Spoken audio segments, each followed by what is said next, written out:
it's all gonna be good. Don't worry about nothing, don't worry about nothing, nothing now. It's all gonna be good. So breathe like you know you should. Yeah, breathe till you've understood.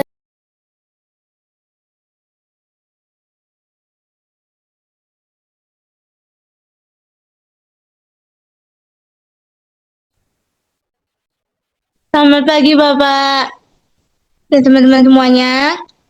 Hari ini kami akan membahas tugas PBL dari pertemuan 1 sampai pertemuan 4. Pertemuan 6.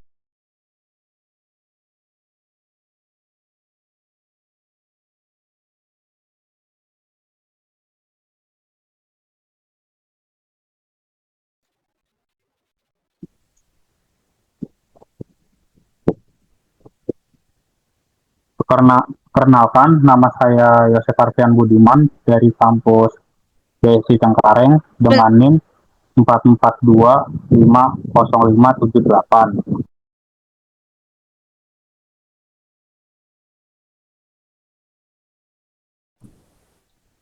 Perkenalkan, nama saya Joanna Patricia Brand dari UBSI Cabang BSD dengan NIM 1725059.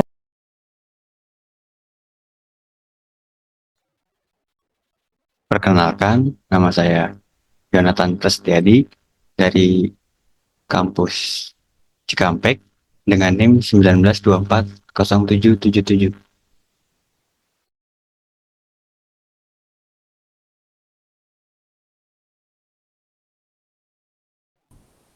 Perkenalkan, nama saya Nagira dari BSI Cengkareng dengan NIM 44251126.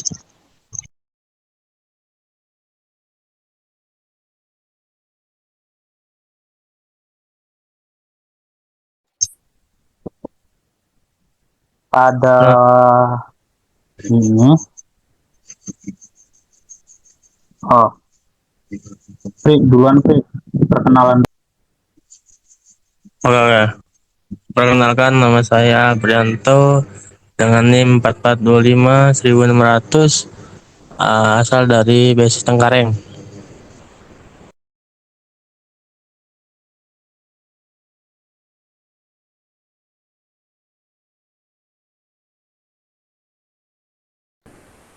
Di pertemuan pertama ini, kita membahas tentang fenomena agama dalam sejarah umat manusia.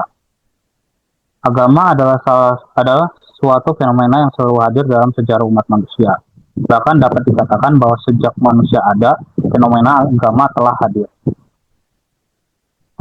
In Dictionary of Religion pada tahun 1970 mendefinisikan agama sebagai suatu istilah umum yang dipakai untuk menggambarkan semua konsep tentang kepercayaan kepada ilah atau ilah dan keberadaan spiritual yang lain atau keprihatinan ultima yang transcendental. Transcendental. Britannica Encyclopedia Online pada tahun 2006 mendefinisikan agama sebagai hubungan manusia kepada Allah atau ilah-ilah atau apa saja yang dianggap sakral atau dalam beberapa kasus hal-hal yang supernatural. Encyclopedia Britannica Online tahun 2006 mendefinisikan agama sebagai hubungan manusia dengan apa yang dianggap sebagai suci, sakral, spiritual, atau ilahi.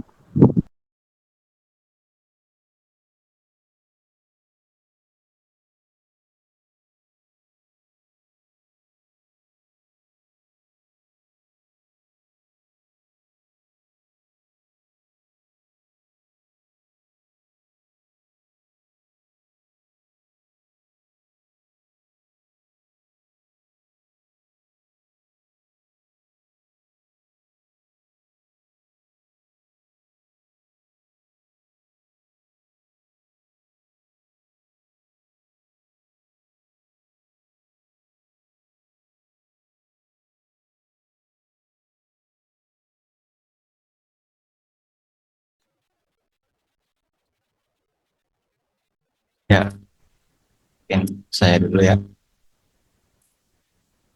Langsung lompat di pertemuan 5 nggak apa-apa. Nggak apa-apa, langsung pertemuan 2.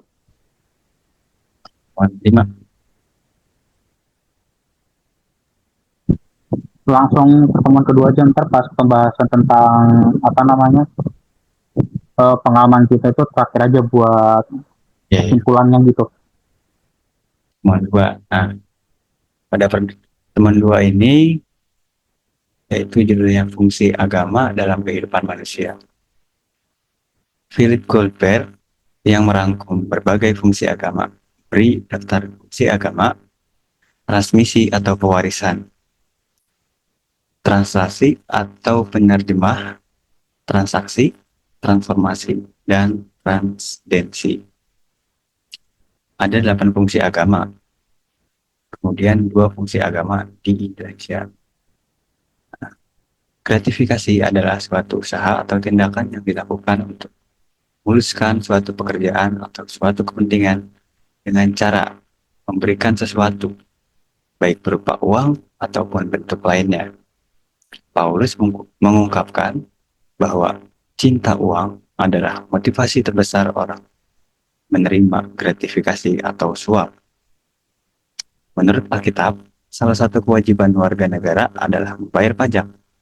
Roma 13 ayat 6 sampai 7 mengatakan, itulah juga sebabnya maka kamu membayar pajak, karena mereka yang mengurus hal itu adalah pelayan-pelayan Allah. Bayarlah kepada semua orang apa yang harus kamu bayar. Lanjut.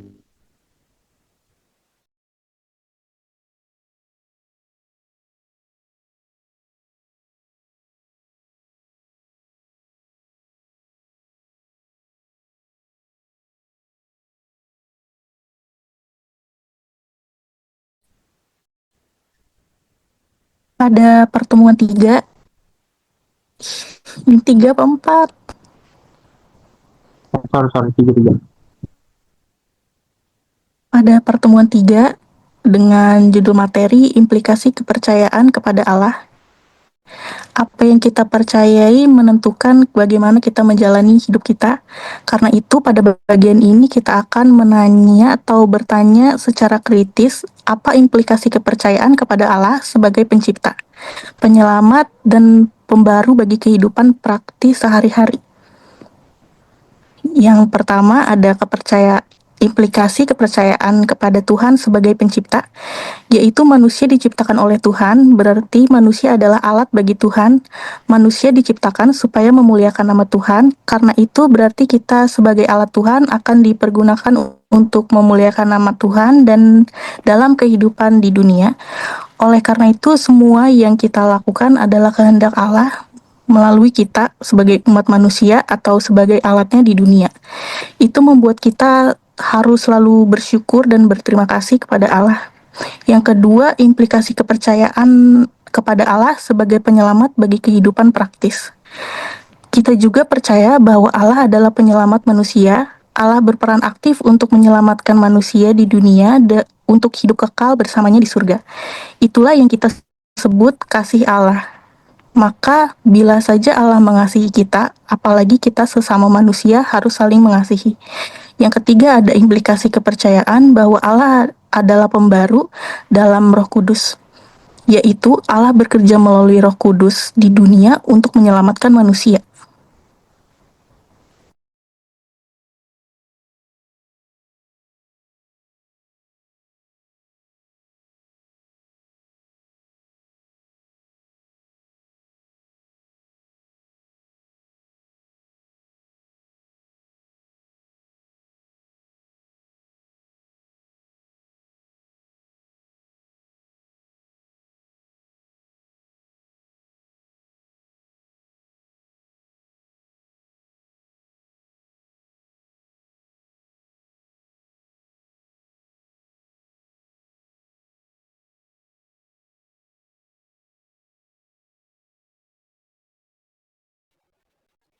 Lanjut pertemuan 4.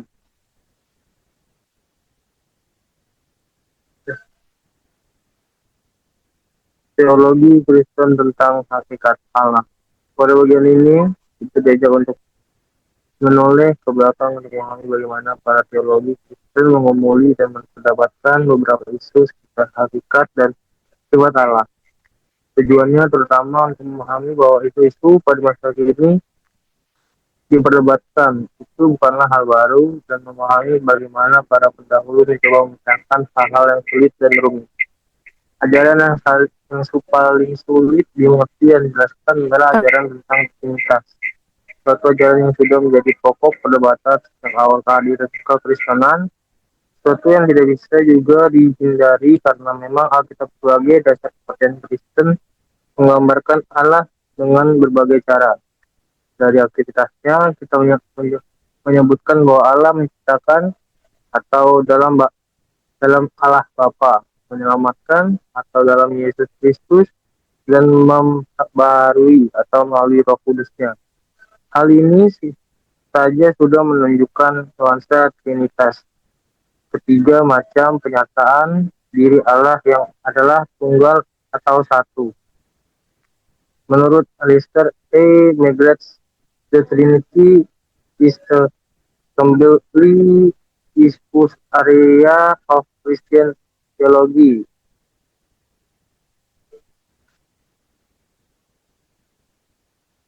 Lanjut.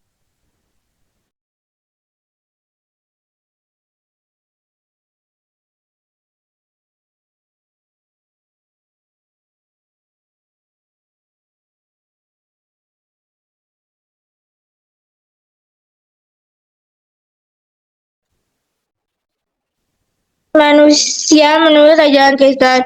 Manusia komunitas filsafat, sosial dan politis komunis bersumber dari teori antropologis Chalmers 1818-1853. Pemahamannya mengenai hakikat manusia menempatkan manusia pada pusat kepentingannya.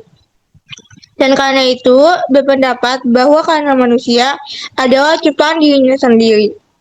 Hanya manusia yang dapat menjawab kepada dirinya sendiri dan mampu dengan upaya sendiri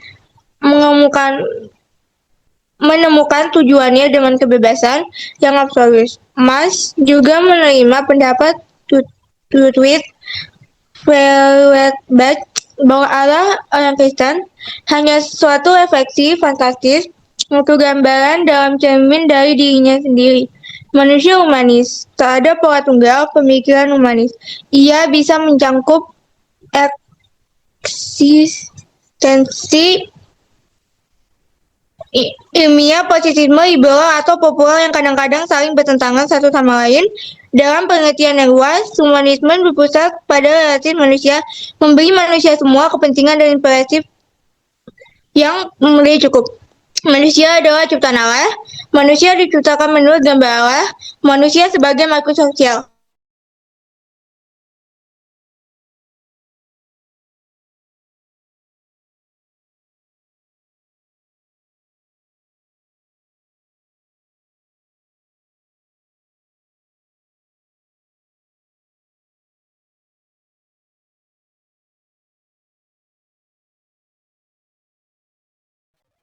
Untuk di pertemuan 6 ini, etika dan pembentukan karakter Kristiani. Seorang ahli etika yang bernama David Weigel menyatakan bahwa kini kita hidup dalam suatu masa yang sulit ketika orang tidak sepakat mengenai apa yang buruk dan apa yang baik dan buruk. Bukan saja di kalangan akademis, filsuf, tapi juga pada akar rumput. Dalam ketidaksepakatan itu muncullah saling menyerang dan menyalahkan bahkan dengan cara-cara yang kasar. Gill tahun 2000 bulan Desember tanggal 13. Teori teologis adalah teori yang berpendapat bahwa kebaikan atau kebenaran itu ditentukan oleh tujuan yang baik, telos, atau tujuan. Jadi kalau seseorang mempunyai tujuan yang baik yang mendorong suatu tindakan ataupun tindakan itu pasti dinilai baik melulu karena tujuan baik. Teori deontologis pada prinsipnya berpendapat bahwa Suatu tindakan itu baik bila memenuhi kewajiban moral atau deon atau kewajiban.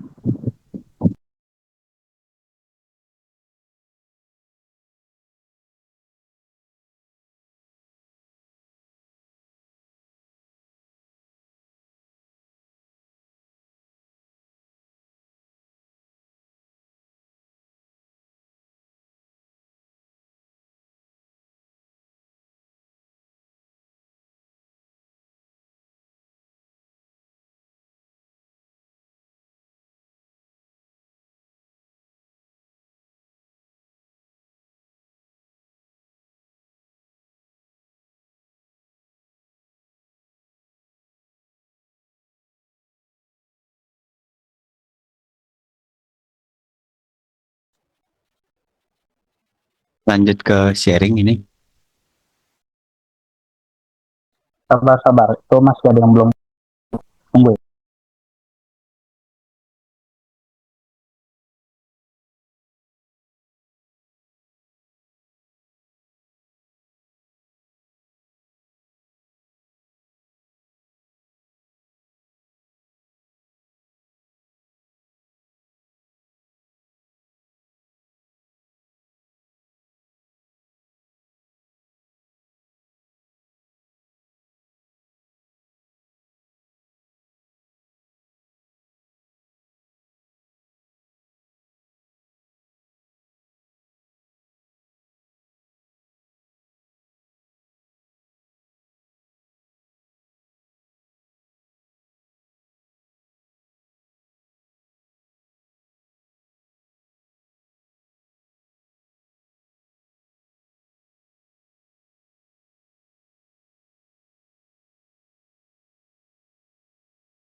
Lanjut atau buat link baru dulu nih? Lanjut aja, taruh di screen yang pertemuan pertama.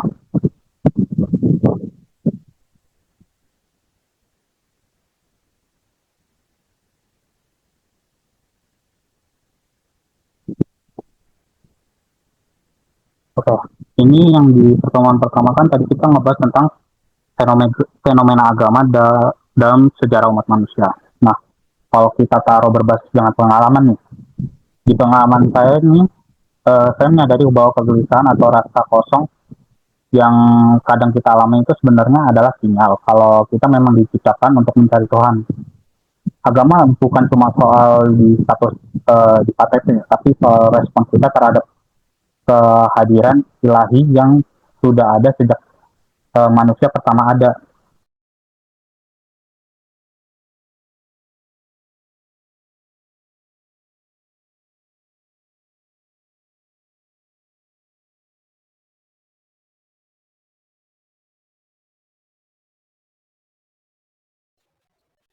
Baik-baik. Dari saya sih, pengalaman dari pertemuan gue ini, yang tadi gitu ya, fungsi agama dalam kehidupan manusia. Ya, seringkali kita anggap tuh agama itu cuma urusan di dalam gereja aja. Tapi lewat materi ini, kita diingatkan kalau bayar pajak dengan jujur dan nolong uang pelicin itu adalah bentuk nyata dari ibadah kita di tengah masyarakat. Terima kasih.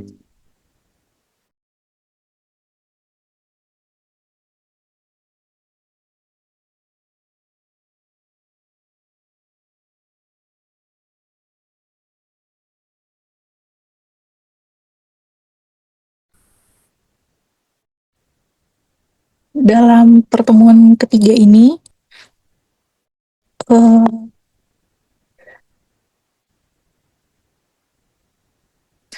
pengalaman pribadi dari saya tuh kadang kita tuh ngerasa sombong atas semua keberhasilan atau kerja keras kita sendiri. Tapi di materi ini tuh diingatkan kalau kita semua tuh cuman alat. Semua yang kita lakukan harusnya untuk memuliakan nama Tuhan, bukan buat nama pribadi.